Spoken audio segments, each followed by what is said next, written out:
Hello and welcome to the Right Fight Podcast, a discussion about how to live a loving life. I'm Reg Lloyd, and we're having a conversation with Kenny Vaughn, the author of The Right Fight. So Kenny, last session we talked about how what love is not. We started off by talking about how it is not anger. The second thing you list that love is not is that love is not rude, that fear is. What do you think we're trying to communicate by being rude to other people? Or what do you think causes us to be rude to other people?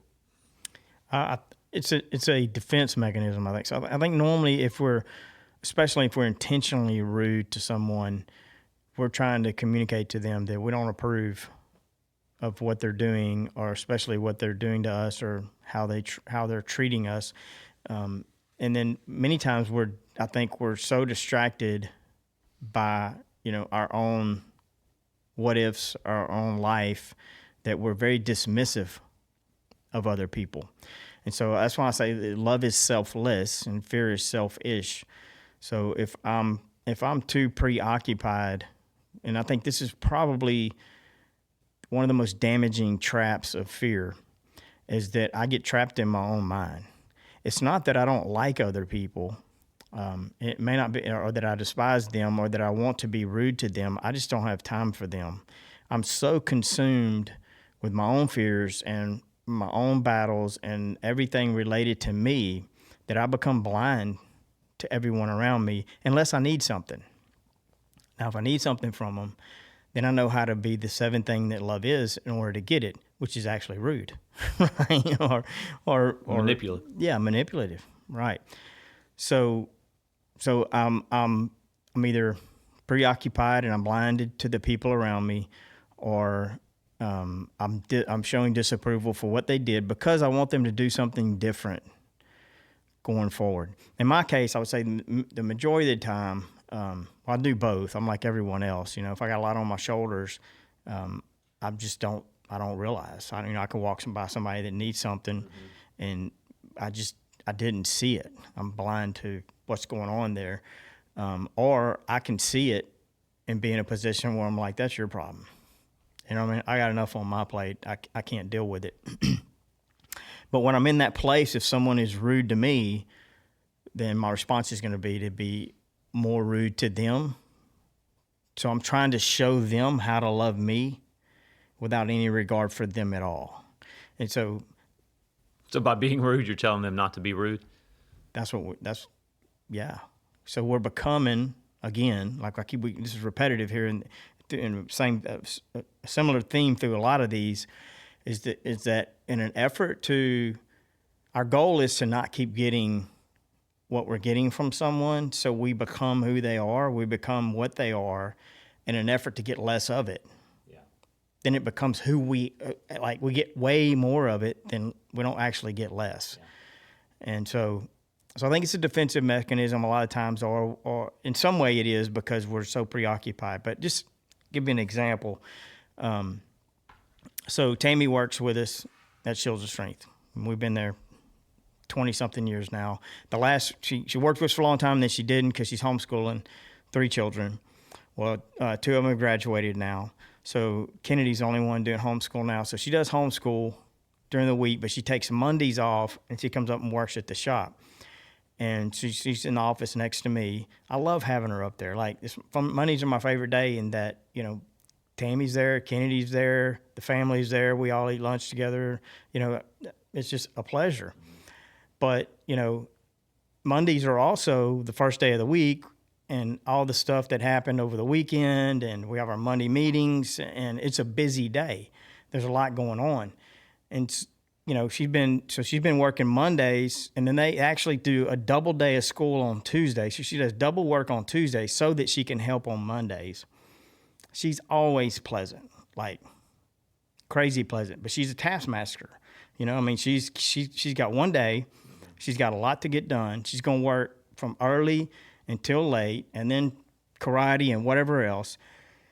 But she's on the ball the whole time. Well, it started becoming obvious to me that, she wasn't happy. And it was also, all I had to do was ask why, and I knew why. It was me, because I'm overwhelmed, and then Tammy's constantly, she's coming in there, every 30 minutes. Hey, I got this. What about this? I got that. What about that? Do we pay this bill? And of course, unfortunately, when she's paying the bills, she's the one that gets to bear the bad news that, hey, we got more bills than we got money. Yeah. And so but everything, if I just ask why about what's going on here, she's doing everything she can. But when I get overwhelmed and she keeps popping in, I'm good at this, having enough self-control to not lash out or anything like that. But I become cold and rude. I'm just rude, Reggie. And it's like, what is wrong with me? Mm-hmm. What is going on? So I asked myself, even leading up to this podcast, I'm like, what do I do with rude? Where do I go with this? And then Tammy was like, hey, you should use, I talked to her about this. And she said, just throw yourself under the bus and use this example because you are rude. It's like, well, that's rude.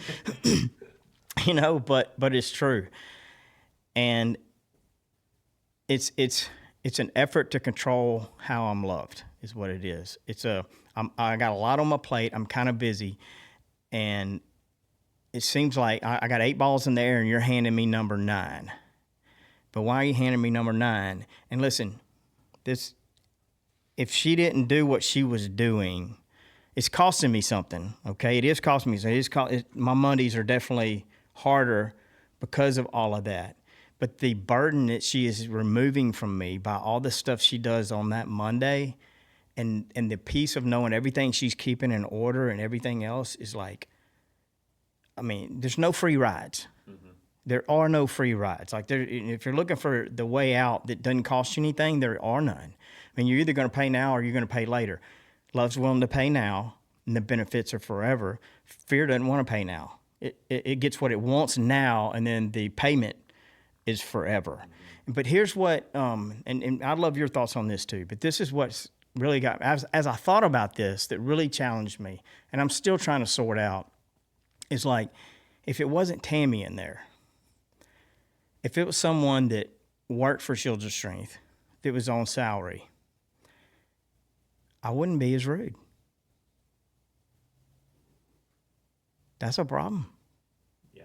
Right? So why in the heck, like, this is my wife. She's pouring her heart, soul, everything. And they're not that other people don't, but I'm just, and on top of that, if someone was watching, I wouldn't be as rude. And so I'm permanently under construction, by the way. Yeah, we all are. Yeah. And so now I'm working right now on, and we talked about this morning because I knew this was going to be part of the podcast, and I was trying to sort out how to deal with it, especially since I'm pretty good at it. But just talking about it this morning, I think next Monday's going to be better. I know I'm going to be better. She'll probably be better, but that's like the last thing I want. It's such a blessing to have my wife and my child, all of us on this mission together. It's a battle, but it's like, if we're fighting together, we're good with anything. And I want it to be great memories. And it's all the way back to ice cream, right? I'm going again, So, but yeah, why? And I think maybe, I know one thing for sure, it's about me. I'm not rude to her for her. I'm not less rude because someone's watching. That's all for me. So it's selfish, and I think it's me trying to say, leave me alone, or whatever it is. Mm-hmm. And yeah. It'll be interesting to see what you figure out over the next few weeks, and you can share that with us. Yeah, but hopefully I figure out. But I think, or years. Just in our friendship, and you talk about the right fight, just you talking about what you're talking about now shows that you are in the right fight. You're going after it. And I think that's that's helpful for all of us to see that maybe we might not know all the answers immediately, but it's worth the fight to find out. Right. And the fight to stop being rude. Yeah.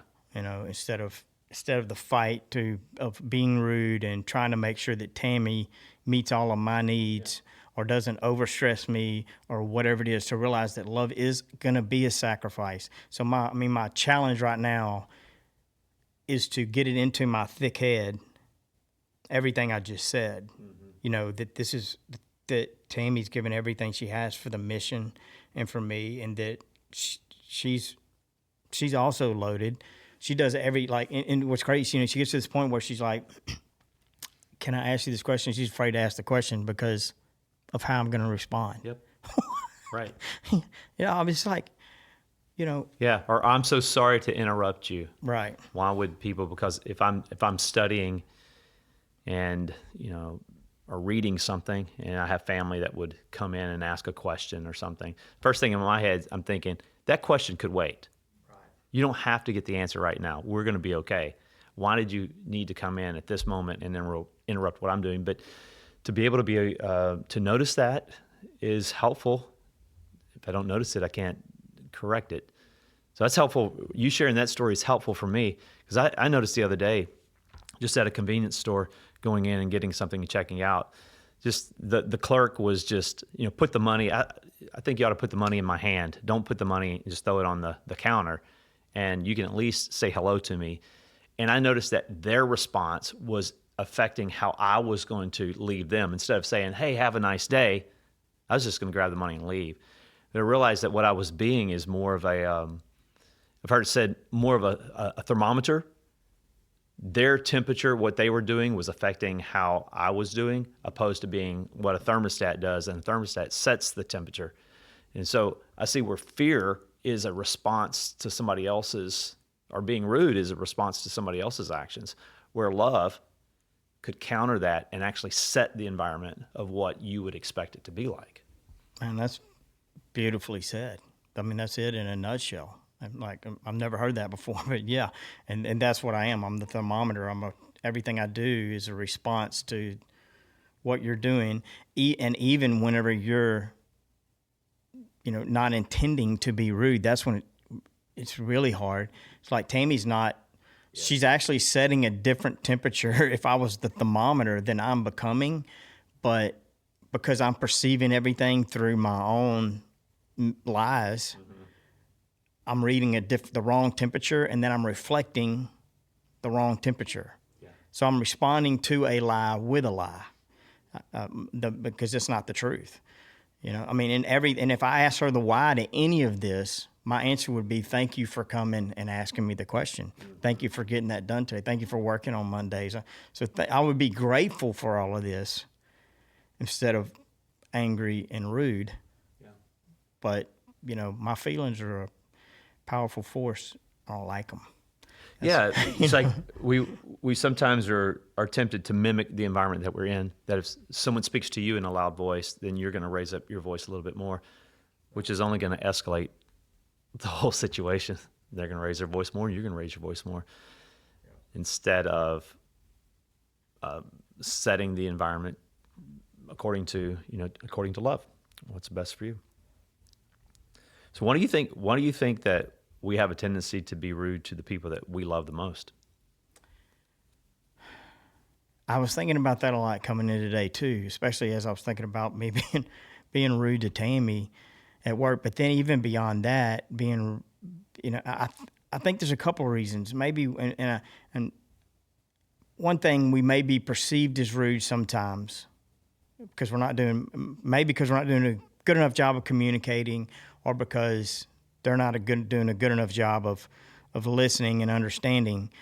But, when we're close to someone, if we love them, sometimes loving someone can be perceived as rude or mean, because, if you're doing something that's going to hurt you, but I don't know you well enough to communicate to you, I may not be in a position to help you understand that you shouldn't be doing that, then I may not do or say anything. But if you're my brother, like, if I live with you, my kids, my two girls or sisters, they're pretty quick to point out, and it's not always for the right reasons, but it's a good thing. It's a healthy thing if it's really selfish things going on. So I think sometimes we're actually loving. I say that because, like, just as an example, I do the videos on Instagram all the time. Listen how crazy this is. I go to Tammy because I know she's the one that'll tell me the truth. And then I say, hey, baby, would you watch this video and tell me what you think? And if she doesn't like it, I'm like, I don't say it, but inside I'm like, you're so rude. Like, what's wrong with you? I'm like, oh my God, I have to start over? Like, I worked an hour on that. Now I got to go do another one. Like, it's your fault. And the problem can become, if I verbalize that, express it, she'll start covering. If she's not strong enough and loving enough, she'll start hiding the truth to please me. So now I'm doing stuff that's not good. And she's cheering me on. Yeah. Because I'm believing these lies that I know aren't the truth, that if I'm going to look at. So part of it is that closeness. So a lot of times what I'll do is I'll just, she'll do that, and I know she can tell I'm not happy. I don't respond rudely, but I probably do just turn and walk away and chunk the paper. I got to start over, appreciate it. But then every time, Reggie, I redo it, I do something different. Then an hour later, I go back and listen to it, and then I go in there, I'm like, and I think this is so important. If you just follow up, I'm so bad at living this, but I'm way better at repenting. So I can go back an hour later and say, I'm sorry if I was rude, but thank you so much for telling me the truth. You were right, and I'm so glad I didn't put that out there. And please keep telling me the truth, even though I'm not very good at receiving it yet. So. But your question was, why the people closest to it. So that's part of it is we're speaking truth to each other, and truth can be offensive sometimes. And then sometimes it's a little more sinister or selfish than that. We're actually trying to manipulate the people closest to us to love us like we want to be loved, or to try to teach them or train them what to do, what not to do. Yeah. What's acceptable and what is not acceptable for me. Yeah. And that's the fear stuff. That's the stuff that's going to wreck this relationship compared to what's right and true. And if it's not acceptable, it's not acceptable because what you're doing is not best for you. That's love. But if it's not acceptable is because it's not what I want to deal with, or not how I want you to love me, that's where I'm going to wreck the relationship. But yeah, and you think about it, a stranger on the street can be rude to me. It'll shake me up for a minute, but hey, man, by the time I'm getting halfway down the road, I've already forgot about it. Yeah, you don't see them. You don't have to see them again. Yeah, I don't see them again. I don't go home to them. Right. But Tammy can do the exact same thing. So, I relate to, it's like, that guy was living on the outside of my house. He threw a rock and bounced off the brick. Like, what's wrong with him? That bothered me, but I'm over it. Tammy sits next to my heart, and she bruises my heart, And so I think we have to take responsibility for where we sit in people's lives. And then I have to remind myself continually of the truth of how much Tammy loves me, how much she stood with me through so many things, why she is where she is, why she's at the office, why she's doing what she's doing. And the vast majority of the time, it's because she loves me. And I have to keep myself rooted and grounded and tied into that truth, because my feelings are constantly trying to drag me off somewhere. That's the broken, that, what is that? So I think it's the sinful nature of man. It's the battle with the flesh, we call it, or whatever. But it's, but I got Christ in me. I think without him is you can forget it, man. Like, everything you do is going to be to get something, even if you do the right stuff. But with Christ in you, then you get this pureness in you that knows how wrong that is. But yes, it is still an absolute battle to live it, and to live that loving life, and to constantly seek that truth instead of just reacting to everything. And there's no free rides. Like, you're either going to get it right, and your relationships are going to grow. That's the beautiful thing, is when that hurt comes, if you love through it, you don't just go back to where you were. Love grows stronger in that relationship. But when those hurts come, if you fail to love your way through it, you just ignore it and move on and let time deal with it. It's loving that heals us, not time. Loving over time. So when we forgive and we repent, love grows stronger, then we're actually better for having gone through it. But when we just blow it off, we're passive, or we just blow up, or whatever that is, love begins to die. And so it might be easier right now not to deal with it. But man, get ready, because the suffering's coming. Yeah. You know. Hey, before we end this podcast, let me ask you one quick question, kind of like a one question lightning round. Feelings, foes or friends? Are both? They're a foe. They're foe, except that I do not follow. Well, I do sometimes follow my feelings. I never ignore my feelings, but more often they're a foe. Like way more often they're a foe. I mean, when something wonderful happens and I feel all that love, that's awesome. That's awesome. But even then, when I feel all that love, it's because somebody loved me. It's not like I need to follow them. So you run to your feelings, but do not follow them. Foe. Follow the truth. Good stuff. Well, we've talked about in the episode before this, love is not angry. And today we talked about love is not rude. And next podcast, love is not envious. I look forward to that one. But until then, trust God's word no matter what. Keep your eyes on the horizon.